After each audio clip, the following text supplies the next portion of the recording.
E aí, galerinha da Interwebs, tudo certo? Eu sou o Matheus Moretti e no vídeo de hoje eu decidi falar um pouco sobre as tecnologias que eu tô me preparando para aprender esse ano e as tecnologias que eu tô me preparando para ficar de olho e quem sabe aprender esse ano também. Tudo aí depende de como o mercado for ir, de como o ano for ir, de como as tecnologias evoluírem. E eu tô fazendo isso porque a gente tá aí no começo de ano, a gente tá acabando de entrar em fevereiro, e eu sei que muita gente faz planos do que quer estudar, faz um roteiro de estudos do que quer estudar no ano, e eu resolvi fazer ali uns tópicozinhos, separando um pouco as coisas que eu quero estudar e aprender durante esse ano, e quem sabe no futuro eu consiga olhar pra esse vídeo e ver se foi um sucesso ou se foi um fracasso e não consegui aprender porra nenhuma e deu tudo errado, mas vamos lá. A primeira tecnologia que eu tô de olho e eu quero aprender ela cada vez mais é o GraphQL. Eu comecei a usar GraphQL ano passado, na verdade, profissionalmente, mas desde então eu nunca usei com todo o afinco que eu acho que eu deveria ter usado. Para quem não sabe, para quem é mais leigo no assunto, o GraphQL ele é uma ferramenta para você fazer fetch, como se fosse um REST API. Ele foi criado pelo Facebook em 2015 e ele tinha uma grande promessa que era resolver esses problemas de underfetching e overfetching, que são basicamente ali quando você tá fazendo uma rota, tá consumindo uma rota e ou vem muito mais dados do que você precisa ou vem muito menos dados do que você precisa. E, sendo bem sincero, esse é um problema que quase que em todos os projetos que eu já fiz usando RESTful padrão, eu chego a enfrentar em algum momento no projeto. Então, eu acho que você transicionar cada vez mais essa responsabilidade de dados para o front-end é uma coisa sempre a ser estudada em todos os projetos e definitivamente isso é uma coisa que eu quero me especializar e aprender mais durante o ano de 2021. A segunda tecnologia que eu quero estudar cada vez mais é uma biblioteca de CSS, é o Tailwind CSS. Quando eu comecei a minha história com a programação, foi bem na época que o Bootstrap estava em ascensão e todo mundo usava ele, e era muito fácil, porque como era um padrão meio que geral, que todas as empresas praticamente usavam, todos os sites praticamente usavam, não tinha muito segredo na hora que você ia escolher a framework CSS que você ia utilizar. Mas conforme as coisas foram evoluindo e a galera foi migrando mais pro React, foram migrando mais pro Angular, pro Vue, foi deixado um pouco de lado. É claro que surgiram várias bibliotecas para esses frameworks, como por exemplo o próprio React Strap para o React ou o Material UI para o React, mas eu sempre senti que nenhum deles fazia exatamente aquilo que eu queria, nenhum deles dava a versatilidade que eu queria que eles dessem para mim, e é justamente isso que eu estou encontrando a priori no Tailwind CSS. Ele é um framework CSS utility first, o que para mim faz muito sentido. Eu já testei vários padrões para a criação de CSS, então eu lembro que eu já cheguei a estudar e me aprofundar um pouco mais no BEM CSS, ou até no OO CSS, que é o CSS orientado a objeto, mas nenhum deles dava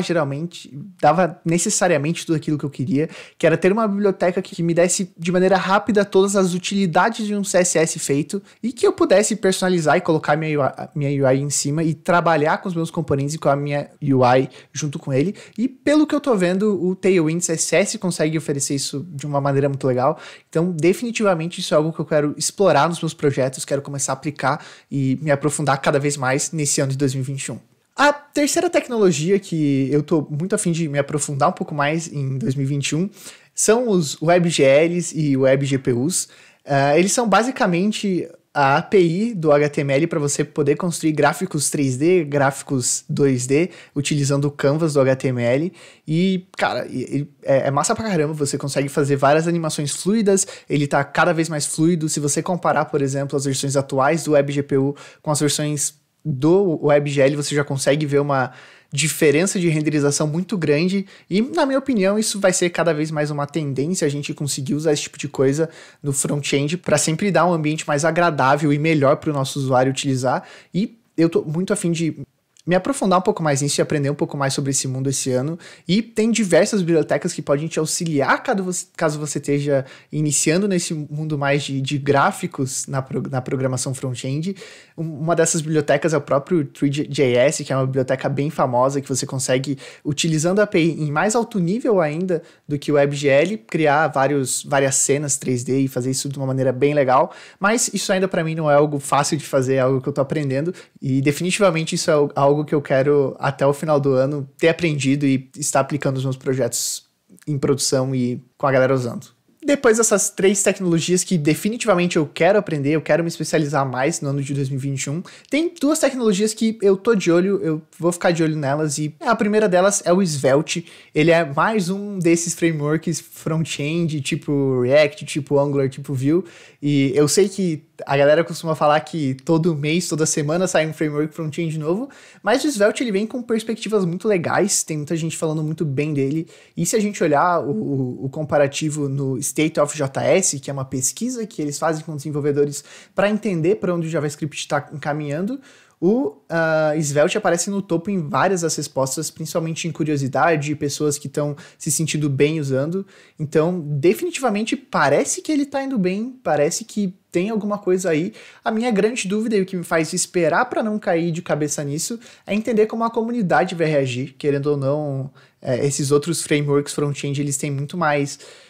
investimento e muito mais comunidade por trás ajudando eles. O próprio React tem o Facebook por trás ajudando a manter. Então o Svelte vai ter que correr bastante para chegar nesse nível de comunidade, e caso eu sinta que ele está de fato crescendo, se amadurecendo, com bastante projetos sólidos em produção, pode ser algo que eu fique de olho para aprender aí em 2021. E por último, mas não menos importante, tá o Expo Web, que também é outra tecnologia que eu tô bem animado e cada vez mais animado, que basicamente consiste em você transformar os seus projetos React Natives que a priori eram feitos apenas para mobile, já híbridos para Android e para iOS, mas você transformar ele em código CSS, em código HTML, CSS, e poder usar na web também. Pra ser sincero, tem várias coisas que me deixam um pouco cético diante dessa tecnologia, se isso de fato vai funcionar muito bem, se para projetos grandes isso vai ficar legal, mas eu acredito que é uma tendência que cada vez seja mais abstrato essas definições para o desenvolvimento e você consiga cada vez mais compartilhar código entre as plataformas. Eu gostaria muito que o Expo Web fosse um sucesso e desse certo, então esse é um cara que eu vou ficar de olho em cada release, e se eu perceber que tá ficando massa, definitivamente é algo que eu vou estudar no ano de 2021. E é isso, galerinha. Essas são as coisas aí que eu tô mais de olho e que eu tô me preparando para aprender nesse ano de 2021. Caso você tenha alguma tecnologia que você ache legal e queira compartilhar, por favor, deixe aí nos comentários. E se você achou que alguma dessas tecnologias que eu comentei são legais, ou talvez tenha alguma que você não conhecia ainda, deixa um like aí, se inscreve no canal e é nóis!